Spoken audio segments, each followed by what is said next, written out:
A Day on the Focus. Hello everyone, and welcome back to A Day on the Focus, your daily dose of history's highlights. Today is January 3rd, and boy do we have a jam-packed calendar. Buckle up, history buffs, because we're taking a whirlwind tour through the ages.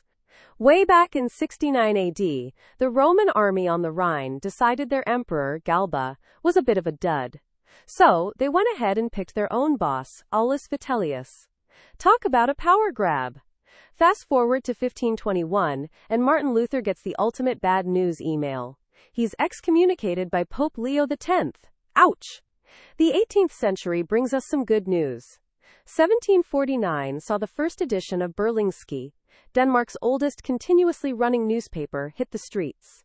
If only they had Twitter back then, those headlines would be something else. And in the same year, Benning Wentworth handed out the first New Hampshire grants, leading to the creation of Vermont. Nice one, Benning! Jumping ahead to the American Revolution, on this day in 1777, General Washington and his troops scored a victory at the Battle of Princeton, a much-needed morale booster for the Patriots. The 19th century wasn't short on drama either. We've got the first president of Liberia, Joseph Jenkins Roberts, sworn in 1848, Delaware deciding not to secede from the Union during the Civil War in 1861, and the beginning of construction on the iconic Brooklyn Bridge in 1870. Imagine what those builders thought of modern skyscrapers. The 20th and 21st centuries are just as eventful. From earthquakes in Almaty and Mexico to the first televised U.S. Congress proceedings in 1947. We even had Alaska joining the U.S. in 1959, the creation of Apple Computer in 1977, and the first soft landing on the far side of the moon in 2019. Talk about a busy schedule.